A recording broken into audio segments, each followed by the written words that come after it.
Greetings, seekers of ancient wisdom, and we're here again with Brigitte for another very interesting show. We're following on from our last discussion where we spoke about the physiology of fear and what it does in your body. And in today's talk, we're actually going to talk about how to release that trapped fear and trapped emotion. Brigitte, welcome to the show. Thanks for having me back. How are you doing?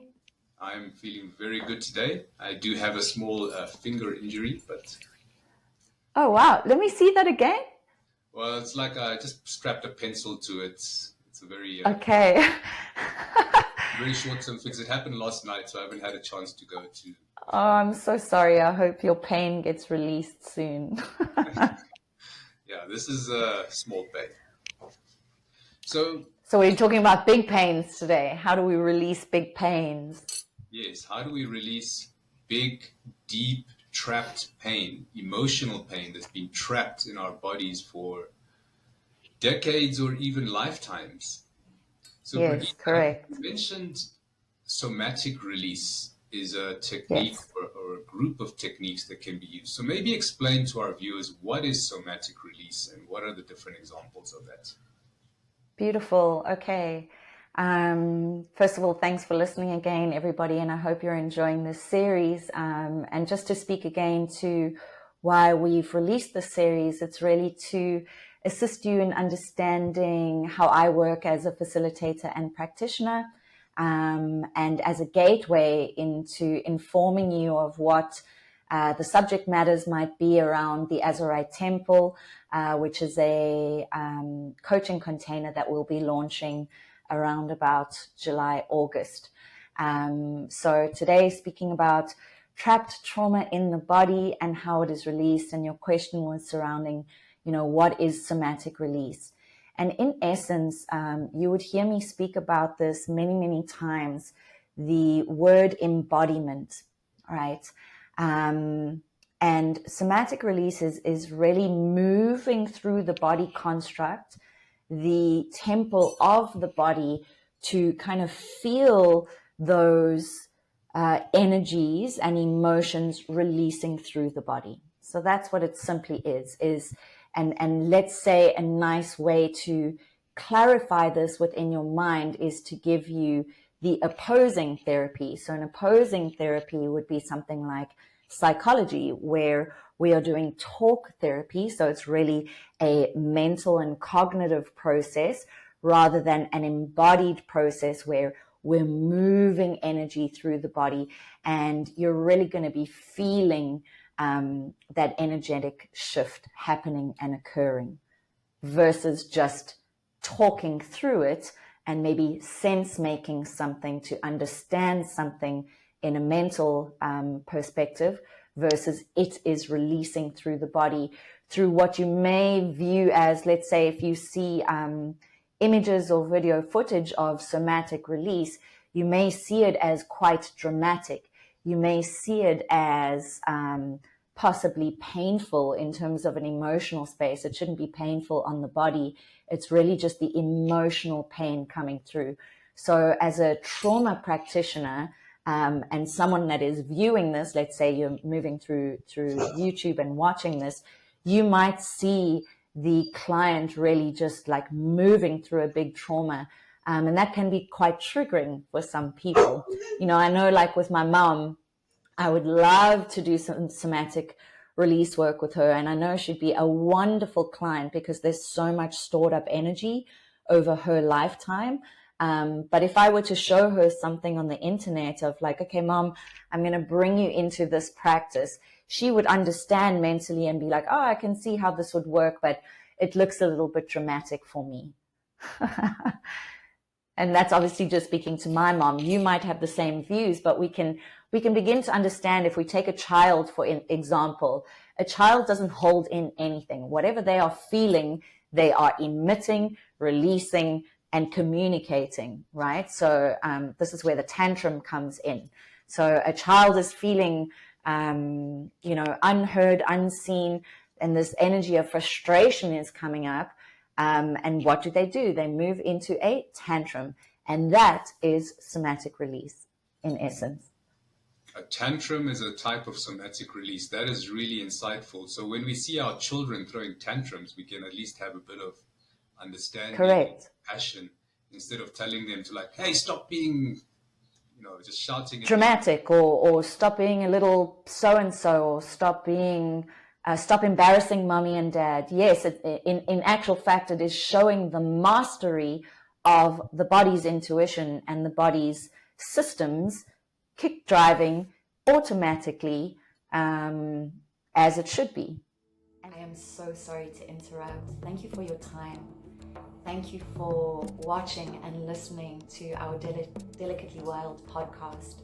This is just a short interruption to say, please, from the bottom of my heart, if you could like, share, or do whatever it is that is required on this particular social media platform, I would greatly appreciate it, as this content does kind of get squashed within the algorithms.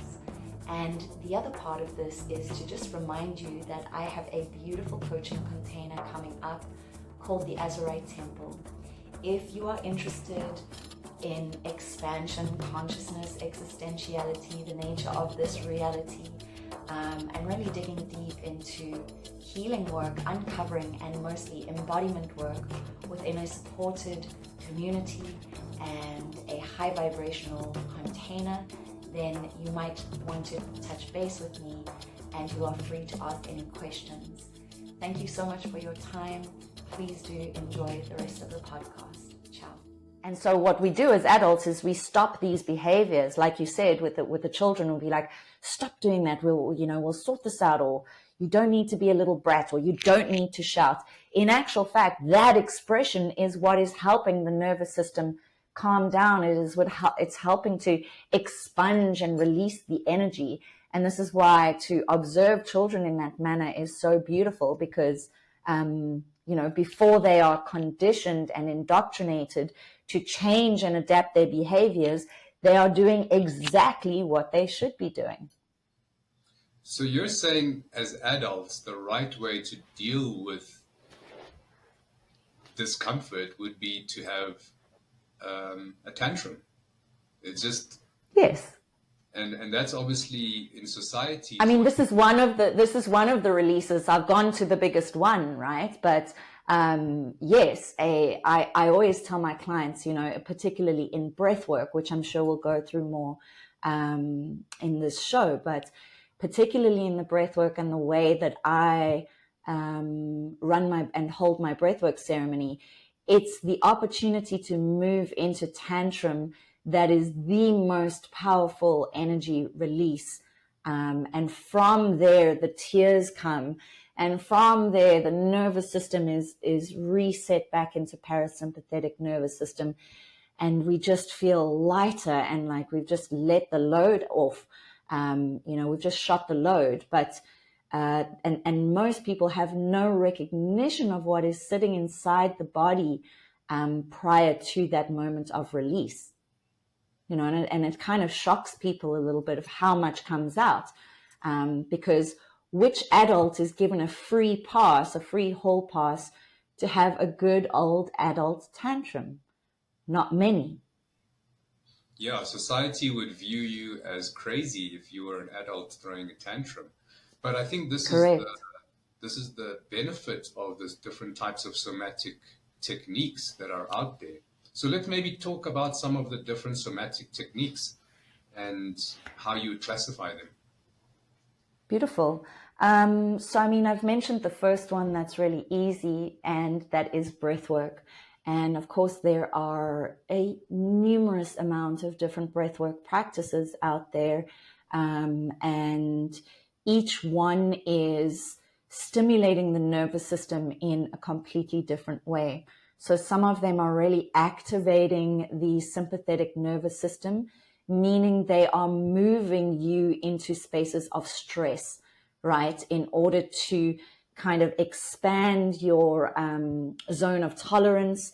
And, from there will be release work. And then we've got breathwork practices that really focus on the parasympathetic nervous system, which is rest and relaxation.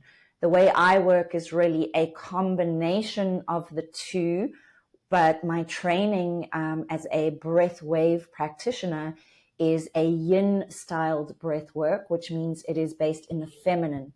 And this is a really interesting topic because many masculines will look for more sympathetic nervous system practices, because we kind of, we're putting the body in stress, and there's all these things happening, and adrenaline is running through the body, and all these hormones are being released, and fight and flight is being released because the body is in stress. And through that fight and flight, and obviously with our level of self-mastery practice through the breathwork practice, we can reach, kind of transcendental states through breath retention and breath holds, and it kind of makes you feel like you're maybe merging with the spirit world or reaching a space of oneness through this very stressful type of breathwork practice that focuses more on stressing the body out. But the breathwork style that I trained in is a yin styled practice, which is feminine in nature. And for me, the mastery really lies here. The other types of practices can get you there quick and fast. But again, if we look at our macrocosm to microcosm, our culture versus that which has been forgotten, our wisdom teachings within culture is, are we not already doing everything too fast? Are we not already trying to attain quick fixes from every single corner of our reality and our construct? I think the answer would be a high probability that it is yes. We are trying to do that. And so a yin style practice, which is feminine in nature, which means slow everything down, to me shows, I think it's a practice that has such capacity for true mastery, because what it does, you can still attain those aspects that, we're craving, the transcendental states of oneness, liberated feelings of connectedness, feelings that you are, you've become the breath. There's no boundary between the body and space. For example's sake, you can still attain that in a yin style, feminine style, parasympathetic activated state. And to me, it allows you more spaciousness to observe and become aware of the breath and to really practice mastery. Because let's take, for example, say just meditation. What is meditation? I mean, we can speak to very many mental exercises that we can do. So when you're beginning meditation, you might have instructions: observe the cloud, observe the thought in the cloud, move the cloud out of the mind. This is all still mental body activation. What all you need to do in a meditation is to breathe. Focus on your breath. The moment you focus on your breath, you'll be in stillness. And in a meditation, we're not moving through a big, fast fire breath. We're really calming the breath down and slowing the heart rate down, moving slowly through the practice to become embodied and begin to feel everything. So this yin style practice was really, really nice on the nervous system, because that's what we need in such a fast-paced society. We need to rest and relax the nervous system. And what often occurs and can occur, and each client is different, right? Each person needs something different. Some people need deep rest and relaxation, and they may fall asleep in their breath work, and that's not really the objective, But again, if you are moving through a series of 10 classes with me or 5 classes with me, it's okay for you to fall asleep in one class, because clearly your body really needs that. And the higher aspects of yourself are still doing the work. You are still receiving, because we're all connected. But if you've come for one class, for example's sake, the instruction would really be to remain embodied in your breath. It's like going to a spinning class in the gym and not cycling. We want you to stay embodied in the breath. And because it's a feminine style practice, we can become lazy and we can move into a space of meditation rather than breath. And now I've said both are the same thing, but what is it that we're focusing on is conscious, connected breath. So with the word conscious there, it means that you're really putting in effort. It's an active process of consciously breathing until you become the breath. And then the body is somatically inclined to do exactly what it needs. And through the becoming of the breath in this very nice feminine way, you might move through a trauma release that you didn't anticipate, that you're not really pushing for in this harder style, masculine style breath, and that is just appearing out of nowhere, because the body is relaxed enough, it feels safe to now release the trauma. So there's very many different theories behind the release of trauma, and the proof is in the pudding. All styles have capacity to release the trauma, and so it's really important to check in with your practitioners and therapists which style they are using. Does it suit you? Because it really needs to, you might not have capacity in your nervous system to go through a very stressful style of trauma release, because in essence, the intellectual conversation we can have around that would say, well, wouldn't that recreate trauma in the body? And the answer is yes. So for some people, I've heard them say, I had a really intense breathwork session and they're afraid to go back to breathwork, which means they have PTSD from their breathwork, possibly because the breathwork style was very masculine in its construction and delivery, and that may not have suited that person's issues, needs, wants, desires, and trauma release that they needed at that point in time. So I've chatted about breathwork. We've also got, EFT tapping, emotional freedom technique. We've got TRE, so trauma release, which is really just shaking off the body. And essentially, all we're doing is allowing the body to release that which it needs to do. And then the other part of this, which again we'll go into, is that, everything is connected to the vagus nerve, this autonomic nervous system.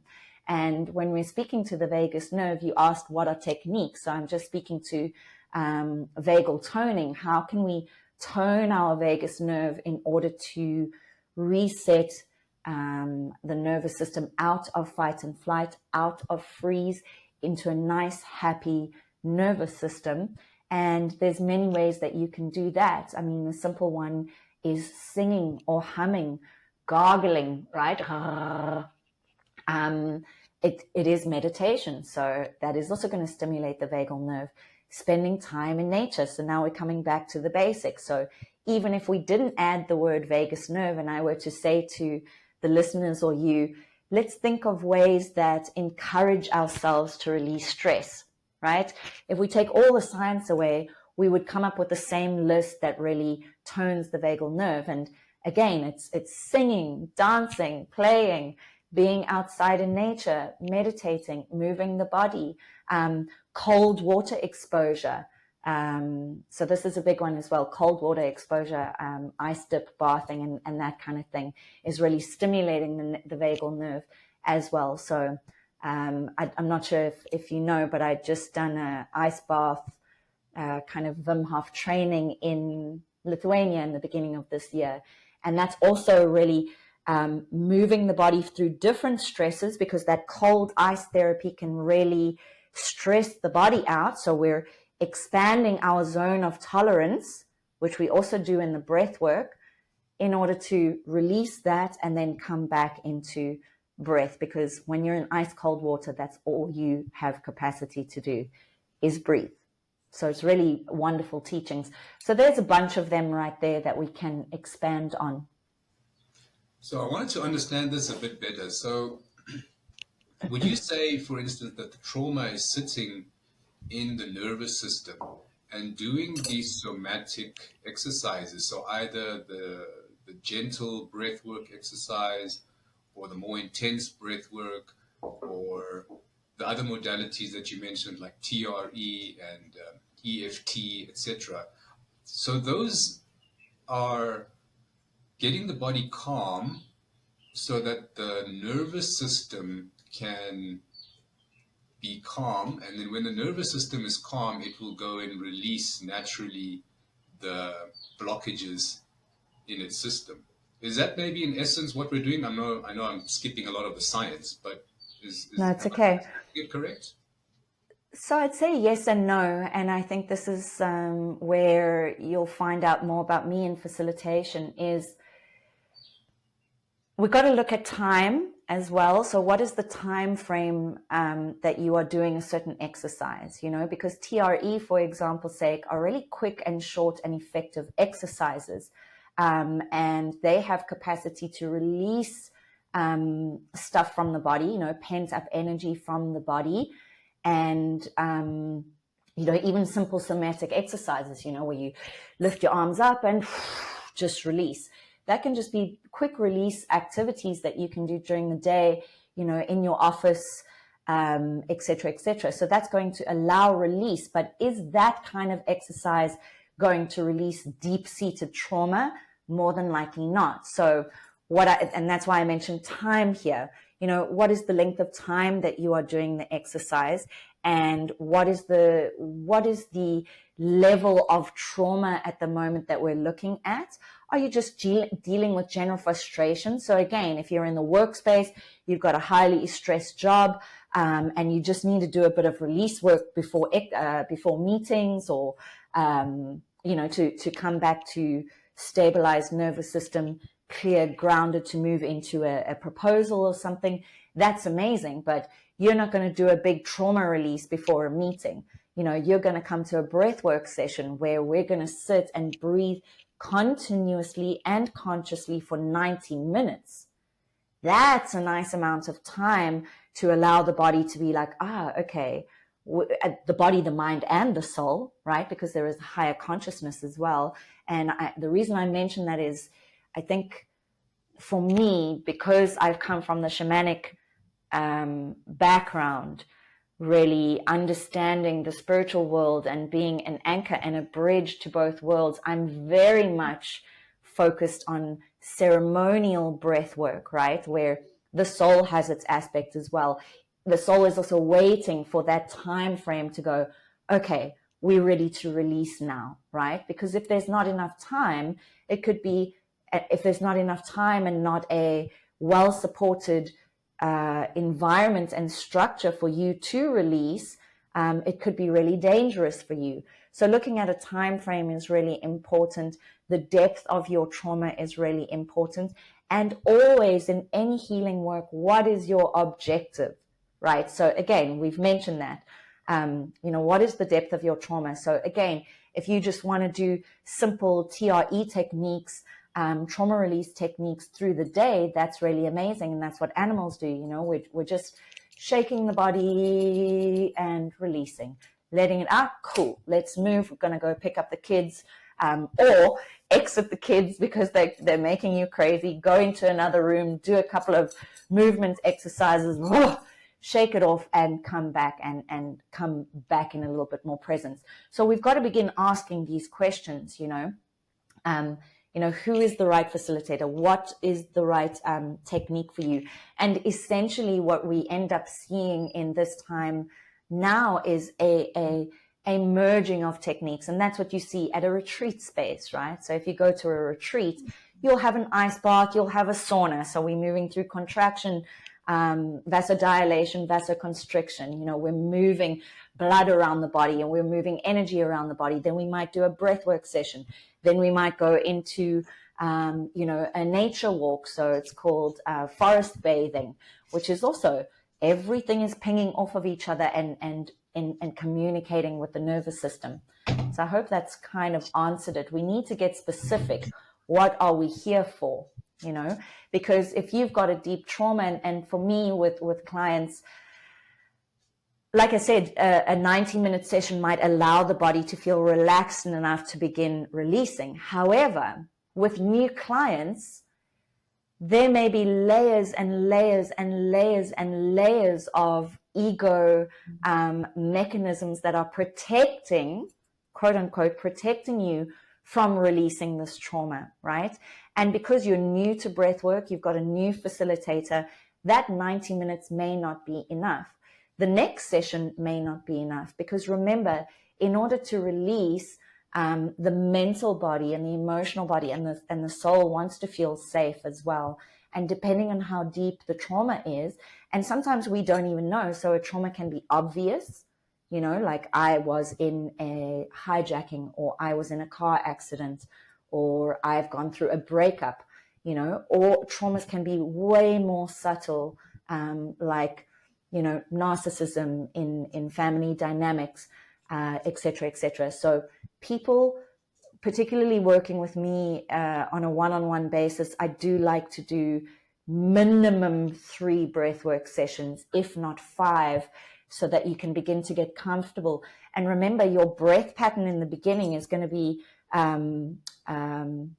showcasing all the blockages in your body. So first I've got to correct the breath as well, because we're holding on to all these different patterns. So first we've got to correct the breath, and then we can slowly, so again, I think the summary of what I'm saying here is healing. Deep healing takes time. It takes commitment. I mean, the important thing is, like you said, choosing the right technique, choosing the right facilitator, and also knowing what the person wants out of the session. And I think that's the trickiest part. How does somebody know if they have like really deep trauma? Because you said, the first thing you said at the beginning of this talk is the body doesn't really know it, right? I mean, our consciousness hides it from us. The conscious mind doesn't know it. The body knows it. Correct. So we would begin to observe signs of burnout, right?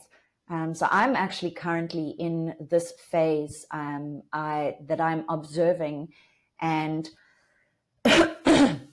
it's basically hyper-regulation. So in our first episode of trigger events, we spoke about fight and flight, and these events bringing us into spaces and places of nervous system response. So we have our fight and flight, which is hyper-regulation. We have our freeze mode, which is hypo-regulation, and this is where I'm at the moment. And it's been very, very profound, because as an energy worker, I would, the mastery within me would say, well, look at the body. Your body is tired. You are in complete shutdown. You don't have energy for many things. You're making small mistakes when you do work. You're closing in. You're moving into hermit mode. So all systems are speaking at any one time. It's if we recognize the system, and this is again why I say it is an interdependent system where we've got to look at the signs, digestive issues. So the vagus nerve is also connected to the gut, right? So if we're beginning to have digestive issues, slowing down of digestion, insomnia, and if we're not looking at all of these can easily move into autoimmune space,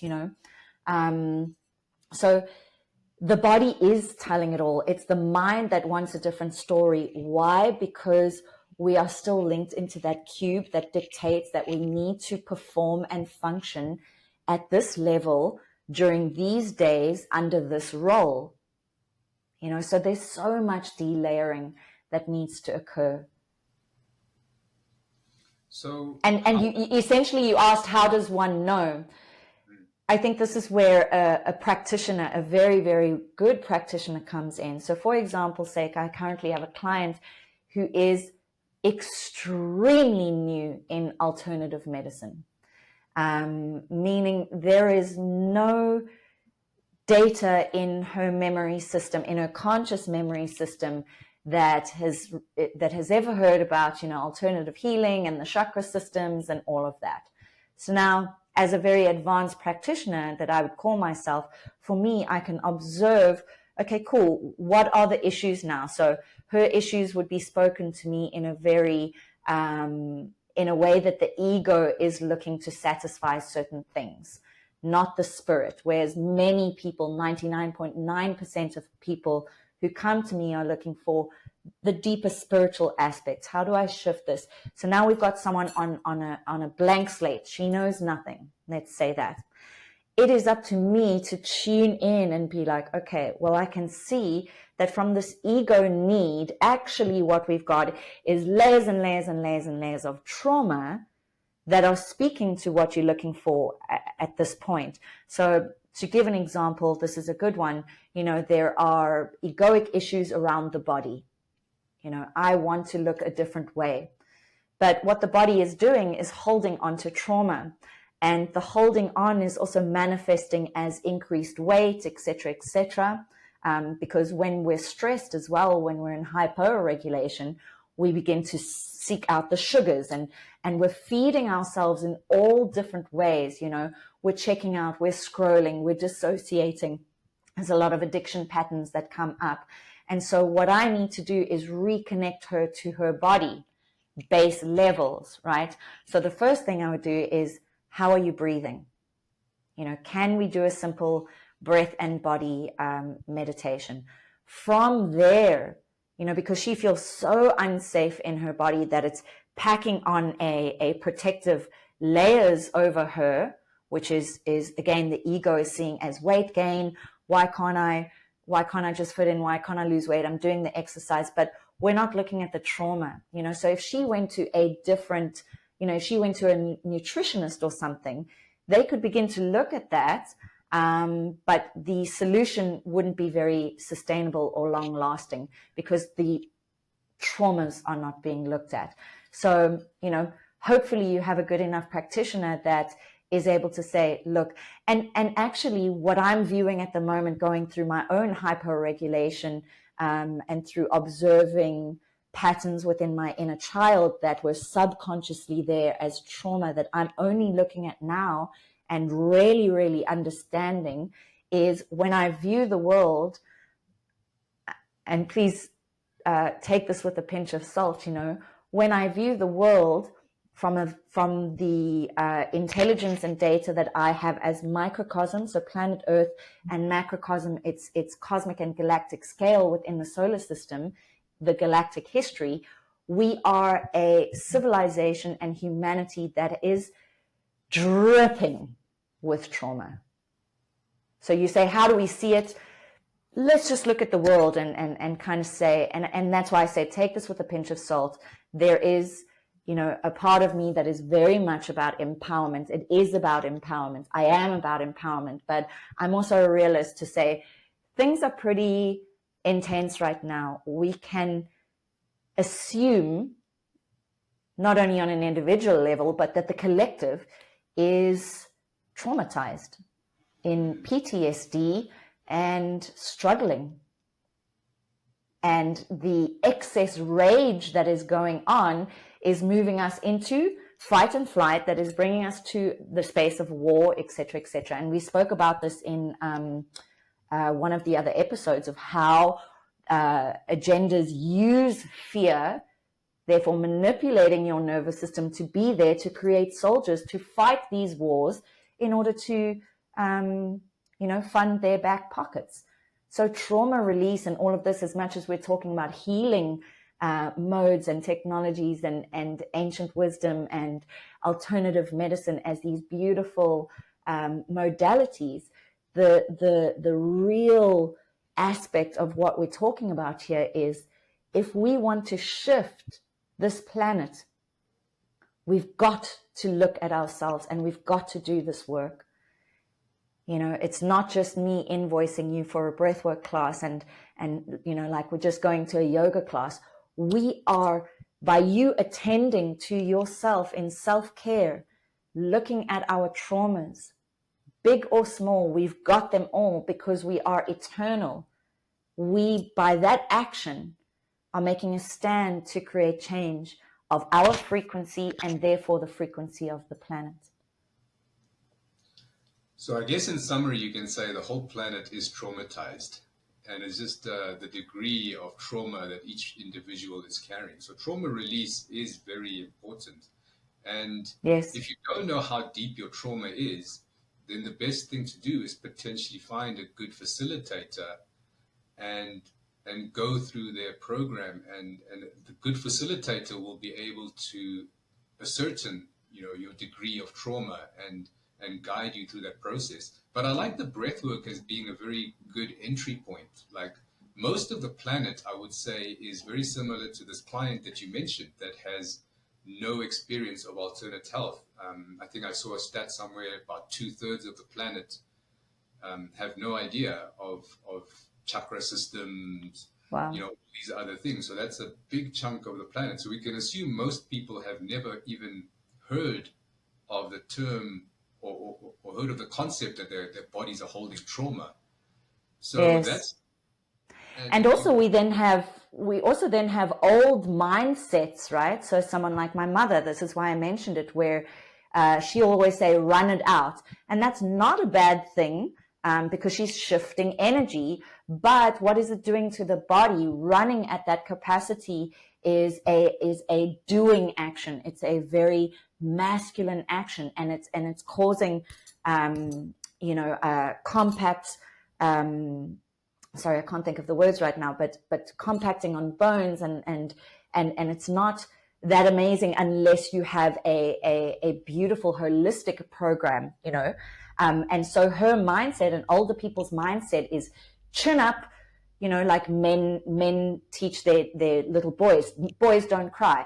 Older generations are also like that. Chin up. Well, we've seen the war and we've gone through this recession and we will just cope, and we'll go to the bar and drink, and tomorrow's another day. So, there's this belief system as well that we don't need all these juju things. So yes, like you say, it's half of the population or 2/3 that haven't even heard of it. They're unaware of it, and majority of them sit in a belief system that no, I'm fine and I'm strong, I'm powerful, I'll push through all of it. And so it's just suppression of emotions upon suppression of emotions. And as a healer, empath, and intuitive and psychic, doing what I do, if I look, and this is why people like me are actually need to be very, very careful. And it's why I'm experiencing what I'm experiencing now, because we see it all. We see everybody suppressing everything. And we're just like, how is this possible? And then that overwhelms us. It overwhelms our nervous system. So it's everybody's job. Yes. It's everybody's job. And yes, the statement that we're all in trauma is a very correct statement. So you mentioned like your mom as an example, and I want to use this one because this is a very relevant one. When she's feeling uneasy, or maybe she's feeling dissatisfied, anxiety, she will say, let me go do a run, right? So do something, and she becomes a human doing, and like by doing this thing, I'm going to get over my issue, or and that's like a very doing action. But yes, breath work, and maybe this is the connection I want to understand. Breath work is being. So if you do the breath work correctly, you're just being, and we're human beings. We're not human doings, right? We're human beings, which is just being present, connecting with your breath, and that being with yourself is really what starts the process. And the longer you can be with yourself consciously, and maybe that really is the essence of somatic work, is like really bringing us back to human beings. And breath work is one. But you mentioned other ones, and I think there's even more extreme type of somatic releases that can be done. I mean, I know with the ceremonies, for instance, they're very extreme ones.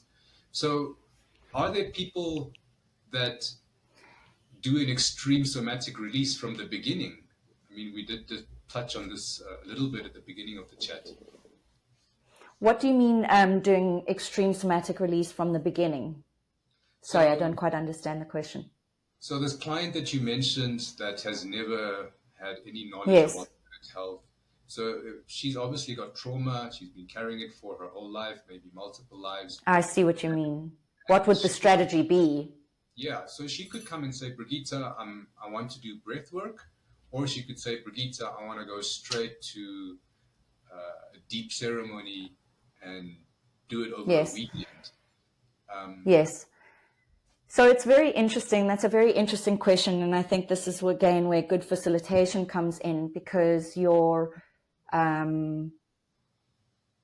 practitioner really needs to observe what are the requirements. So let's take this particular client, for example, and the way I've been observing it is there are such, let's say, like memory blockages that the soul is wanting to uncover, so that she gets it, that everything is connected, right? But there's such trauma in the body, so there's an aspect of me that feels like popping her into a mushroom ceremony. And please understand, everybody, that I'm just speaking through a thought process here. There is deep consideration that gets taken from me. I can only speak for myself.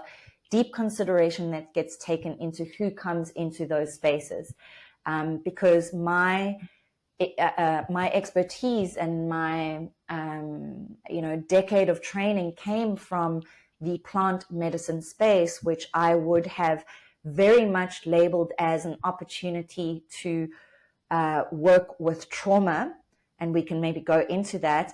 But it was a kind of a deep end initiation for me, where now I look at it and go, well, maybe clients don't need that, or they need, this package before we go into deep psychedelic work. But with someone like who we've just mentioned, who's just, if I view the programs running, it's like there's just such a blockage to all of it. For example's sake, there's a blockage to authority, which means there would be a protection mechanism to receive instruction. And if you are not going to be receiving instruction in a breathwork session, we can do 5. If you're going to ignore that, well, you're not going to really see results, right? And with this particular client, I've spoken about that. This is what I'm observing. You block and resist any instruction and guidance from me, and that is your protection mechanism. So I'm observing it, but you don't know how to do anything other than that. And we can work slowly, and we can build time, and we can build trust, but some people don't have the time for that, nor do they have the finances to sit with a healer or practitioner for a year. In that situation, I would say, okay, well, if you want results, then what I would suggest is to go into something more of a deep end dive, like a psychedelic experience, to just open you up, because once you do that, there's no way you're not going to have your memory systems come online again, your soul reconnecting to your heart, your consciousness experiencing oneness, and therefore beginning to understand energy. The heart is going to open, and you're going to feel love in your body again. And that big experience is going to be like a big download. From there, we can then begin to re-look at the breathwork sessions and start to work on things in a more conscious, embodied way. But that big shamanic journey is going to be like, hey, this is everything that I'm trying to show you, in a one-stop shop kind of vibe. So I hope that kind of answers the question. Another big, deep dive, but so quick and so efficient, is cold water therapy. It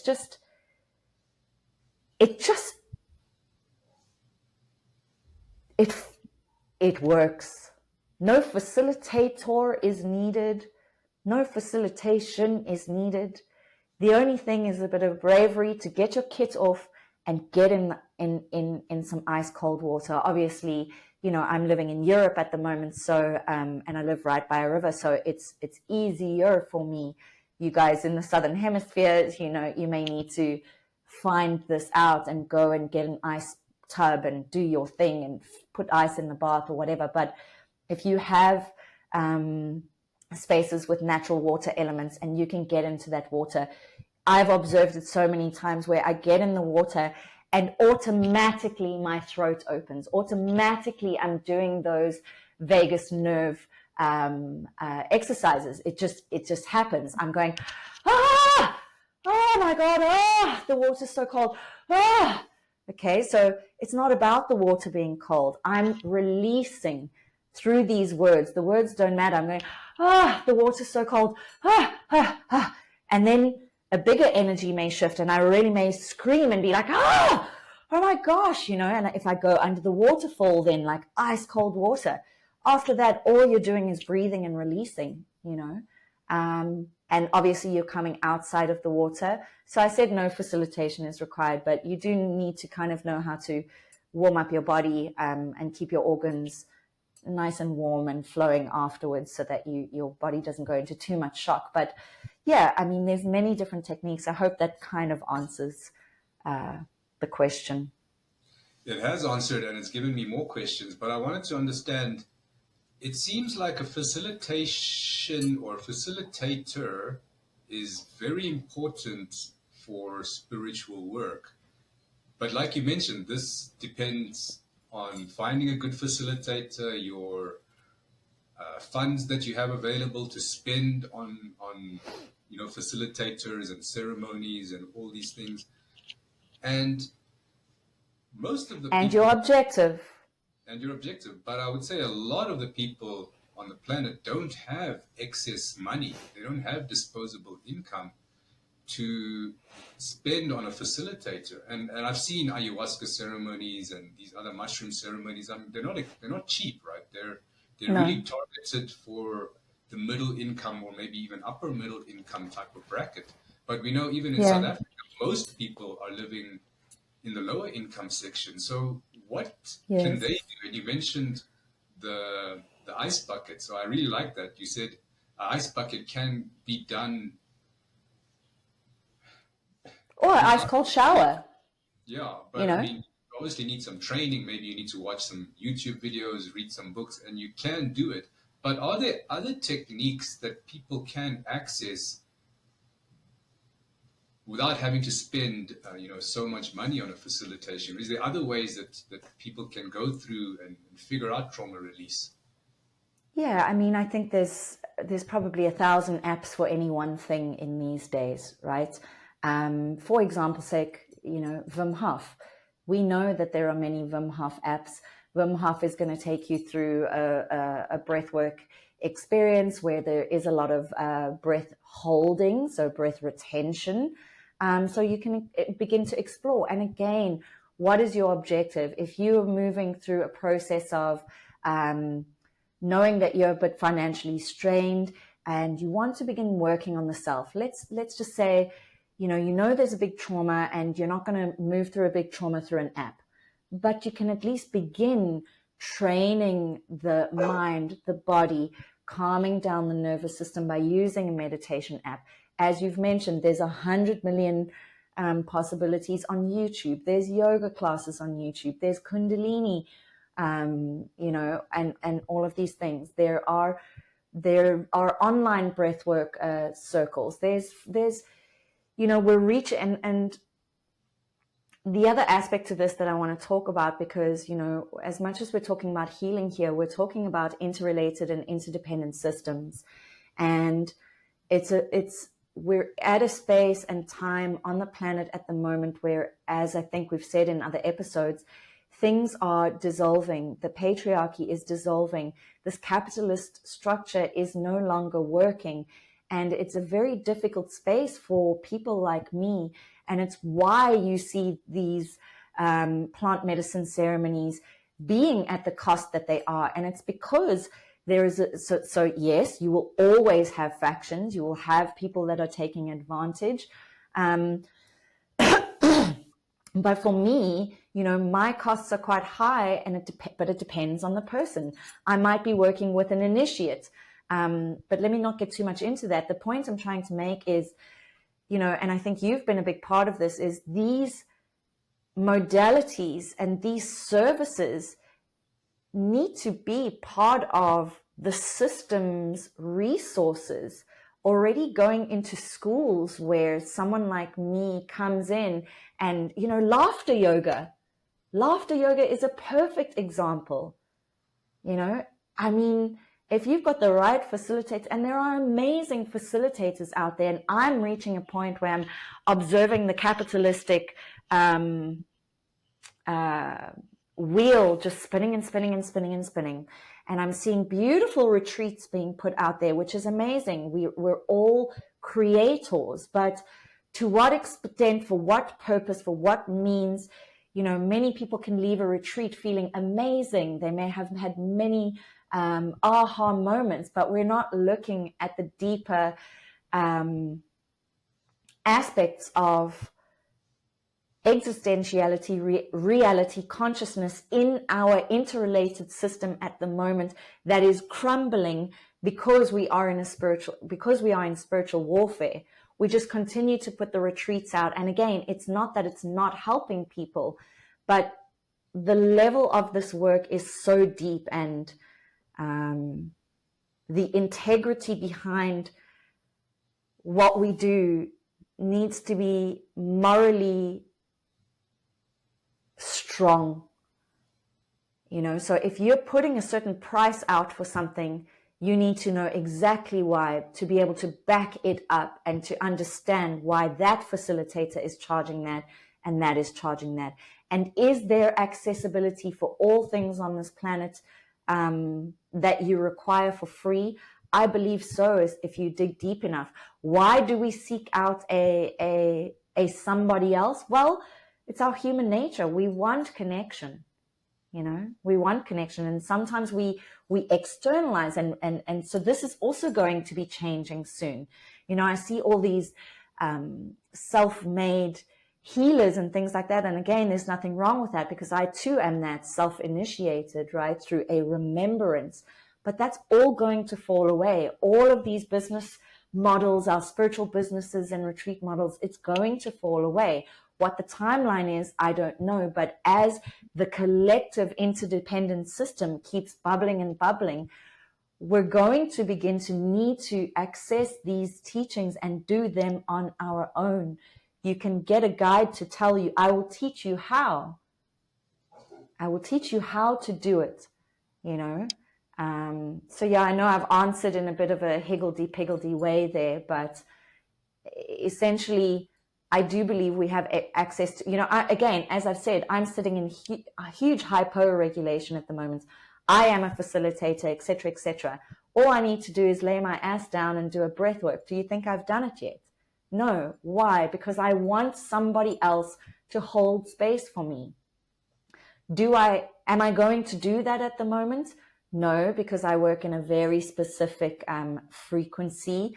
I work with grid systems. I work with a commanding of space. I understand my multidimensionality, that when I'm opening myself up in that way, essentially it's me that is doing that.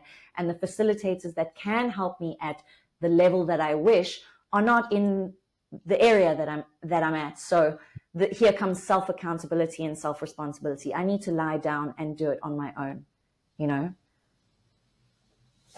So you're right. All the information, I believe, is there, and we do have that access to the information. I mean, look at the animals, right? You mentioned the animals; they know how to go and shake. They were potentially taught by the older animals in their group, or they just knew it. And I think it's a wisdom, it's consciousness, it's a wisdom within them. You know, the tree doesn't question what to do. The tree is a tree. The tree roots down. The tree knows it needs to root down so that it can grow up. It's only the humans that are sitting in this, what am I doing? Who am I? What am I doing? Who am I? What am I doing? Who am I? What is my purpose? How do I heal this thing? You know, we don't trust the body. Yeah, or we've forgotten to. Well, we're not taught this in the systems on the planet. Like, my daughter goes to school and she's not taught any of these things, right? She's taught how to read and write and a few subjects like geography and computers, but is she taught about trauma, about meditation, breath work, connecting with the earth, being with the earth, you know, rooting down? They're taught none of that. So when they grow up into adults, are we surprised that they are unstable, anxious? I mean, it makes perfect sense. Lost. So So I wanted to touch on these ceremonies a bit, because you Yes. mentioned there's there's so many ceremonies. I mean, in the last 2 or 3 years, or even 5 years, I've seen so many of these spiritual ceremonies, like ayahuasca ceremony or psilocybin ceremony. And I had two friends of mine. They went to the same facilitator for an ayahuasca ceremony. The one friend had an amazing experience, and she said, wow, it was like so deep, and she went back to her childhood and confronted her trauma, and it was an amazing experience. And the other friend, with exactly the same facilitator, came out of that ceremony and said, well, nothing happened. I think I got scammed. And I would have, I didn't really say anything, but I guess this can happen. Maybe you can explain how the same facilitator can have such two extreme outcomes, on two different clients. Well, I think again, it's interesting because the theme of this session has been trauma release exercises, somatic work, and embodiment. But actually, I believe the theme is more the interdependent nature of it all. So to answer your question, I would say, again, every single soul is different. Your interdependent systems, meaning your nervous system, your mind, your body, your soul, your energy systems, your chakra systems, your higher templates, your etheric systems, is all playing a role in how you are perceiving and receiving during any particular, in this example, plant medicine experience. So that individual that said they felt nothing might have a very, very closed energetic system. And the medicine, so the soul space, the intelligence of the medicine is maybe working more on a physical level in the body, right? Because ayahuasca, for example's sake, is, and again, we will all have different experiences. Each ayahuasca brew is going to be different. So, you may have more of the DMT element in one brew versus another brew. One shaman might like to work more with the more grounding aspects of the ayahuasca. One might like to work more with the tryptamine and the DMT and the chacruna aspects of the ayahuasca. So there already is 100 million things that could influence your experience. So it's like going to a cacao journey. If you are let's say a masculine going to your first cacao ceremony, and you have all these kind of eclectic hippies, if we want to call it that, saying, oh wow, this cacao is really opening my heart, wow, it feels like an MDMA or something. And this guy may be going, well, it just kind of tastes like bitter chocolate, and I don't feel anything, right? It's the same kind of thing where it's like, well, where's your zone of tolerance for feeling as a newbie stepping into the space? Because if you've been, if you haven't used those senses, if you're not a sensory person, then your mental body is the,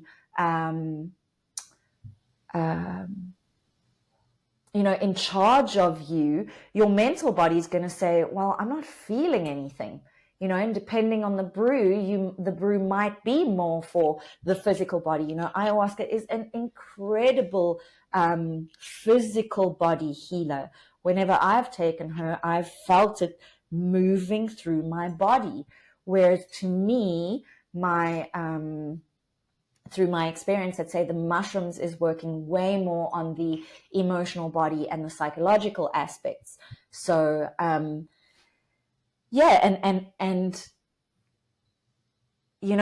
it's like the consciousness of the medicine is also working with your consciousness. The consciousness of the medicine may pick up that maybe you didn't prepare well enough. Maybe you didn't do your dieta well enough. Maybe your body hasn't been cleansed and purged well enough, because yes, you have instructions from the facilitator, but whether your client does that or not, let me tell you, is we've got to take accountability and responsibility. Your facilitator can't, they may be able to put a meal plan together for you, and that's where you would go to the jungle and spend 3 weeks there, 4 weeks there, and really commit yourself. But in these kind of urban environments, who's to say that you actually stuck to the diet? And so you're coming in with a lot of density. And, you know, the medicine's consciousness may not be, your consciousness may not be ready for the medicine's consciousness just yet. You know, some people in my ceremonies have also said, I didn't feel anything. And I'm like, your consciousness is not ready for that information. So the perceptual experience and the intellect and the mental body says that it didn't receive anything or experience anything. But there's no way your emotional and spiritual aspects did not receive in that experience. Does that make sense? So they weren't conscious of it, and this is maybe the challenge Correct. that happens in urban dwellings. Like all these retreats, the spiritual retreats are done over a weekend because that's all the time that people have to give.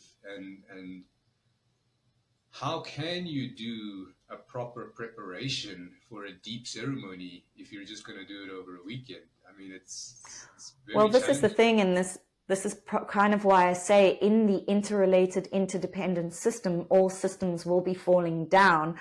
So those that are relying on an income through these more capitalistic ways of, and again, I'm not saying there's fault in that, it's how we are living and surviving at the moment. But I have completely, like I said, I'm in hyper-regulation at the moment. So there's been a complete pull away of work to a certain degree, but also because I'm observant of this capitalistic wheel, and I am a visionary, you know, and as a visionary, we have to often make sure that we're not too far in the future, because as a spiritual master and leader and teacher, it's all about the present, right? But I'm also human, and I do have these extrasensory gifts that put me in a future that go, this capitalistic structure is going to fall. And those false light teachers, you know, and I'm not saying they don't have capacity to be masterfully brilliant at what they do. We're all where we are at. There's no shame, there's no blame, there's no guilt. It just is. But those structures will fall down soon. And it's why I'm doing less and less group work, because and it's why this series has come about, because of the Azurite Temple being a 7-month program. You know, we're all creators in this. And if I'm going to value my soul's blueprint, that which I have achieved through, you know, knowledge gain and data, you know, galactic data and all of that, if I'm going to really share my gift and not put myself in a box, then I've got to do that over a period of time.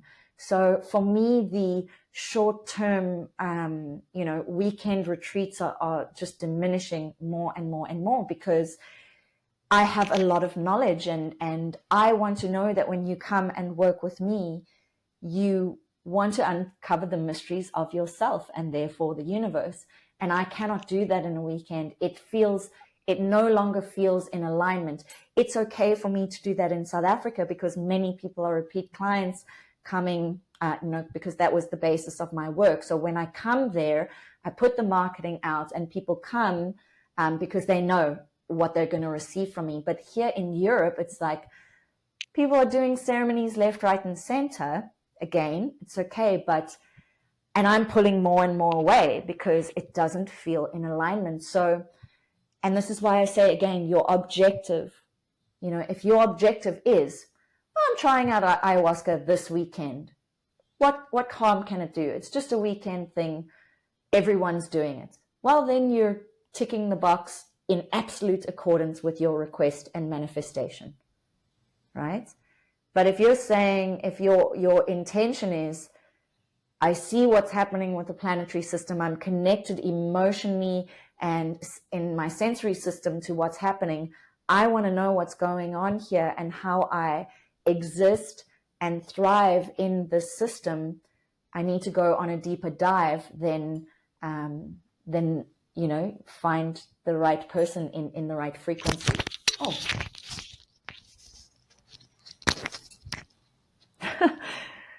Apologies.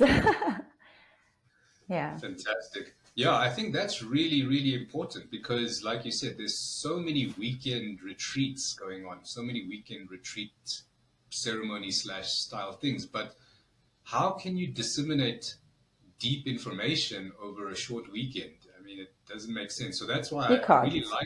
I really like this long form course that people can participate in and really go deep into topics and have supporting information and Yes. also I feel that integration is important. So when you receive information, it takes time for, at least for me, it takes time for me to Oh, really yes. um, um, accept this new concept, Digest. digest it. I have to. Yes. It might take a week. It might take a couple of weeks, Well, and it'll then I have take your to. whole lifetime. Yeah, exactly. So how can that all happen in a weekend? It's really trying to compress it. I mean, we're in this lifestyle where everything is fast and happens now, and that's why this is happening. But like you said, if this falls away and we go back to our roots and natural ways, we will spend more time. I mean, I'm spending more time on this already, but I'm sure the rest of the planet will start doing that, and that's really Well, what's needed. it's very interesting to watch the personal shift within myself because I would definitely call myself, let's say, a way shower. A way shower is a nice word. I've already used the word visionary. And what that means is, as I've said, is there is a perception based on a future timeline that I already understand, know, feel, have knowledge about, and can create and design based on what's going to happen in the future, right? And many people may not know this, but within South Africa, I feel like I was one of the first, other than Monica Kromhout, I was one of the first other person coming in to a public forum to share and be brave, and begin marketing these kind of experiences. Now I've pulled away. And now, so I've just mentioned I'm a way shower and a visionary. Why have I pulled away? One, because I'm already perceiving the capitalistic dissolution, right? So I'm seeing the capitalistic dissolution. I'm observing the false light teachers that will inevitably have to come to face their shadows and look at the fact that perhaps their style of business model is no longer working. So I'm observing that. I'm also observing that in essence, consciousness always wants to grow. So, if we see facilitators staying in a space for so long, I mean, they have an absolute alignment to do so. A shaman in a tribal, on tribal lands is the shaman from when he's a boy to when he's an old man, but we live in different times. The consciousness is growing. We want to grow. And I feel like if this is just from my personal thoughts, but we want to grow, so if we stay in a certain space for too long, we stop our growth, right? And we become dependent on that system. And in essence, what we're teaching in any modality is it's all consciousness, it's all energy, and there are many consciousness traps. And I think we can fall into these consciousness traps that the retreats are going to set us free, or that doing ayahuasca 5 times a year is going to set us free, or that we now have a spiritual badge. The other thing is,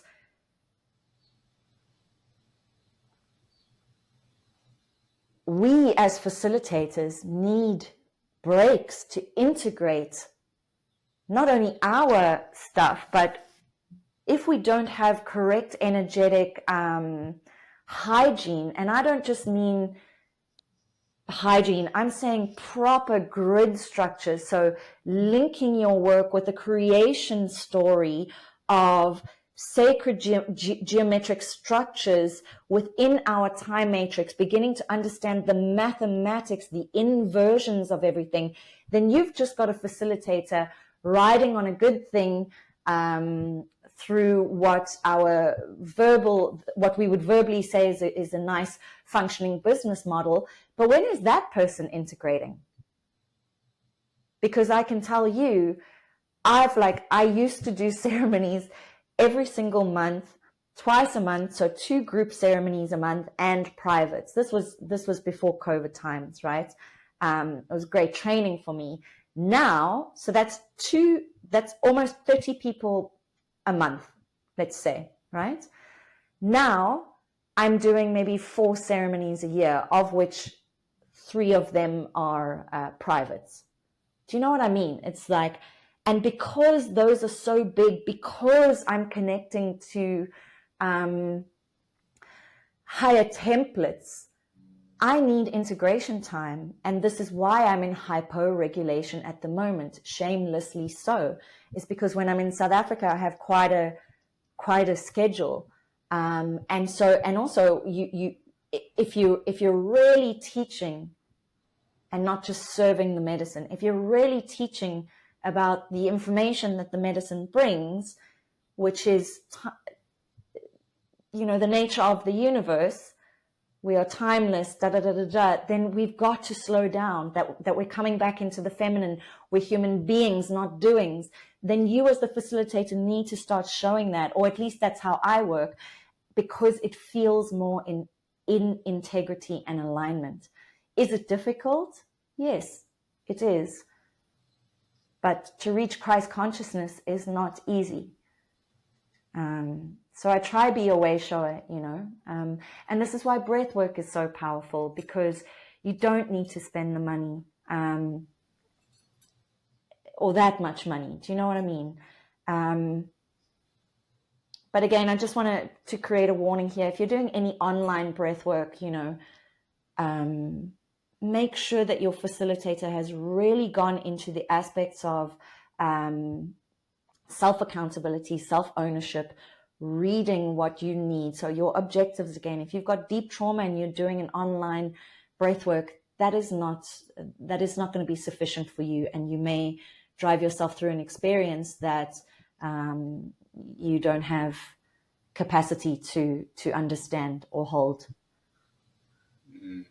But that might drive them to the right facilitator. So Correct, yeah. I encourage people to do the research. I know it's difficult and it's murky and there's so many different options, but I really encourage you to go and try something. And I don't think it's... I always say to people is pick up the phone and speak to your facilitator.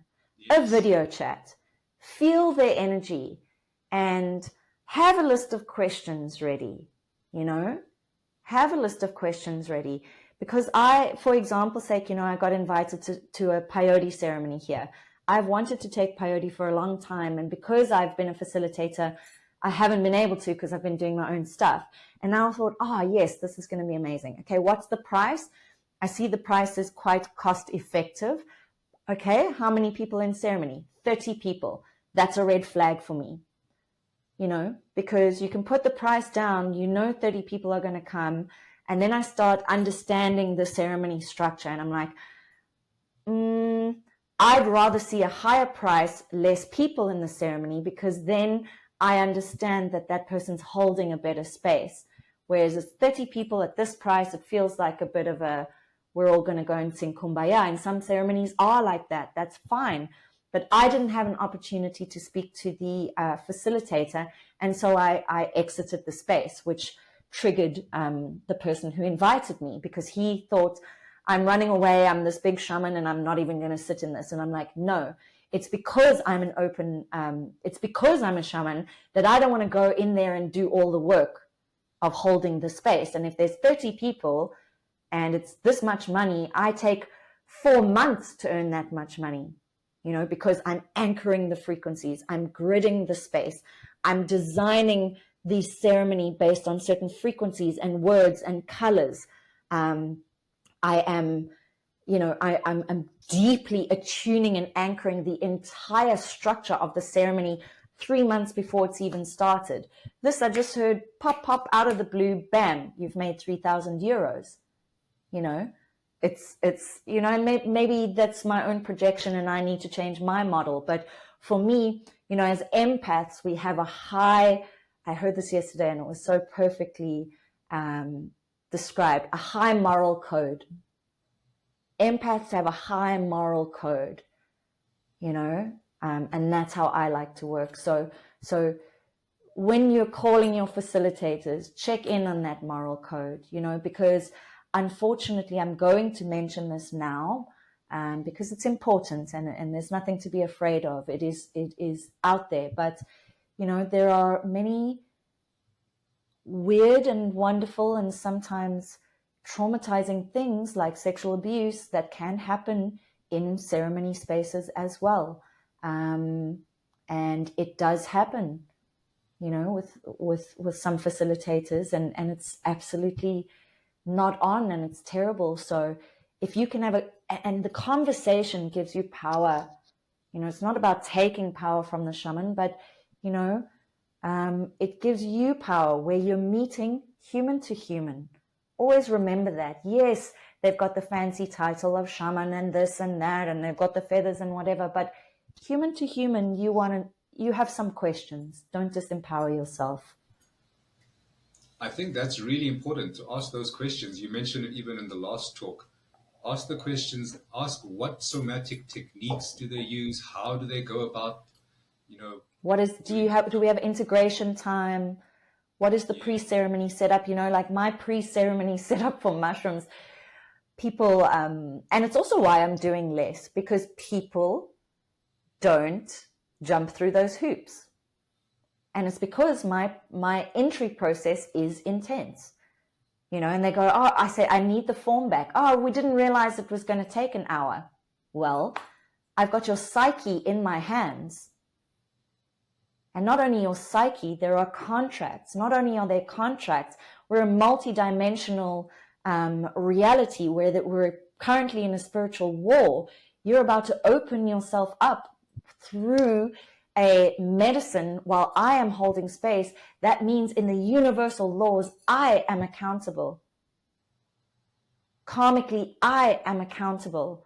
So you need to go through this process to understand your sovereignty in this decision making, while we agree on me holding a frequency and therefore holding space for you with experience and professionalism while you unravel your consciousness and your ego, and then we put it all back together. That's just my process, and I'm tired of people wanting quick fixes. And so again, the high moral code that I have inevitably puts me in a space of being often very disappointed by people. It's why I've shut down my website as well.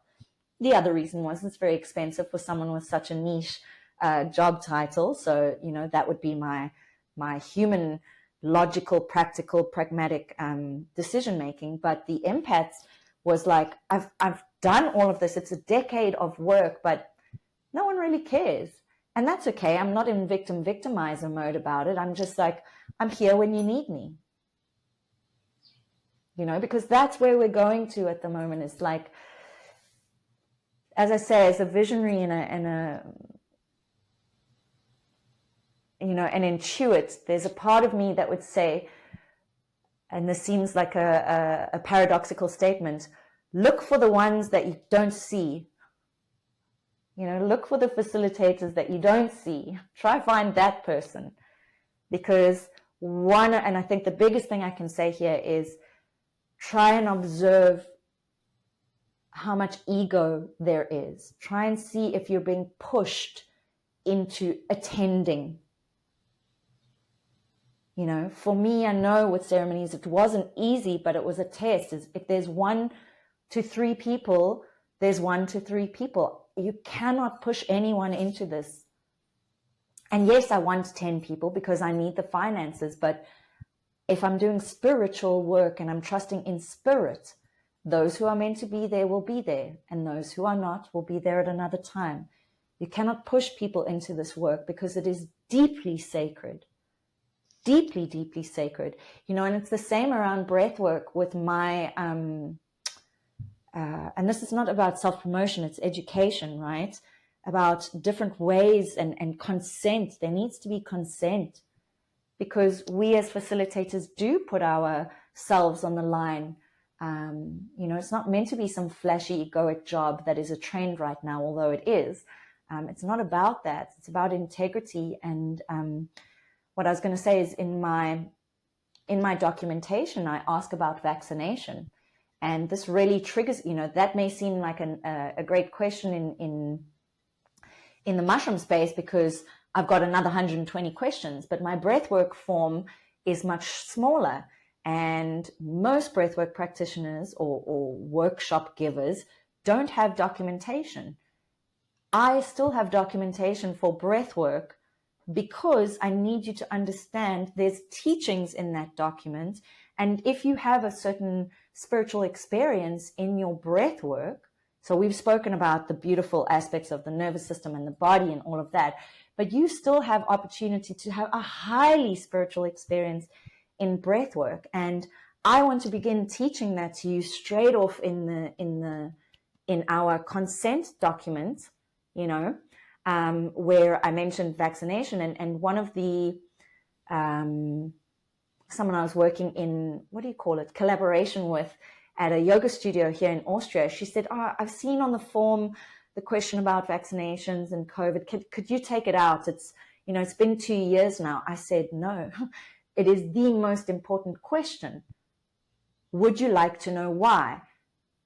And she said, no. And I said, and that's where I see an issue with, well, these people are not, and most people are not in resonance with my level of work. And that's okay. It's why I do what I do. It's all right. It's not about a sad victim story, but it's those answers that I get that drive me to do my work better, that drive me to levels of integrity, that the levels that we take, because the vaccination is causing havoc with the heart and clots within the body. And now through breath, we are circulating energy and moving blood around the body. You could move something in that experience. I need to know, as the healer and the space holder, the one that is accountable in this session, not just to make money. I'm accountable for your life in this session, And I said to that person, I said, the reason I have that form is why I charge what I charge, and it's why you should want me in your practice, because nobody else is asking this question when people are dropping like flies from vaccination, what's the word? Symptoms or whatever it is, issues. Yeah. So integrity. I wanted to touch on the questionnaire. That really is important, because you're really confirming the client's objectives and correct, getting to understand them, getting to understand their psyche. And this also maybe... And assisting them in understanding their objectives, because most people don't know their objectives. It's assisting them. Yes, it assists me. So it's mutually beneficial.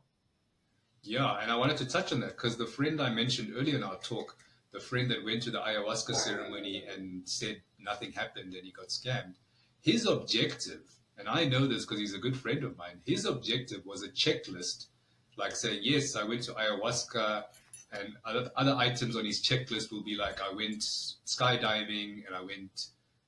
a bucket list experience, yes. A bucket list experience, exactly. So for him, which is from the ego.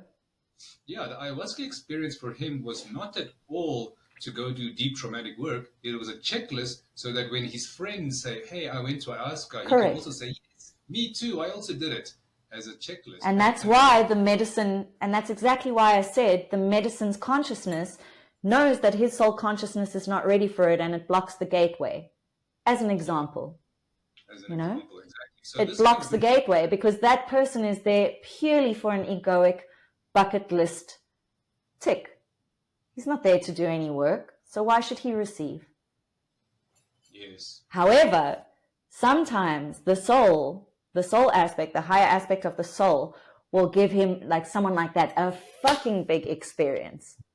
because they've been cheeky. So it all depends on the soul. Every soul is different. So that was really, really insightful. And I think the conclusion for this is that there are many somatic release exercises. There are stuff you can do on your own, but be careful, do your research. There are stuff you can do with facilitators. There are so many different types of facilitators. And what Brigitte is really stressing on, and I would stress the same, if you are going to use a facilitator to do somatic work, do the work, speak to the facilitator, align with them, understand their process, and really listen to your heart and follow your heart. I think that's really, really important. I like that Brigitte does this big questionnaire thing. She spends time to force you to really Understand yourself. understand the reasons why you're going through this process or why you're going to a ceremony. And that is really necessary. So just doing something because it's a checklist is not going to work, like we found out. The next topic we have, guys, is going to be the real groundbreak topic for our series. We're talking about the Azurite Temple. Brigitte touched on it a little bit in our talk today, but we've been building up to the Azurite Temple, which is basically a 7-month course with Brigitte, learning about all these different spiritual awakening techniques, experiences, knowledge, information. But we're going to cover that in proper depth at our next talk. Brigitte, do you have any closing words on the somatic exercises? Well, I just wanted to say as well is if we can just start to understand the language. You know, we have our somatic release exercises, and then we have like big trauma release. So somatic release can lead to big trauma release, but it can also just be shifting of energy. So just to be specific about the language, because each, you know, language creates a story. The story sets a frequency. The frequency, you know, implants, etc. So I just wanted to clarify that. But other than that, you know, I think again the message of self-empowerment. There are many vagus nerve techniques that you can use. There are many simple techniques that you can use.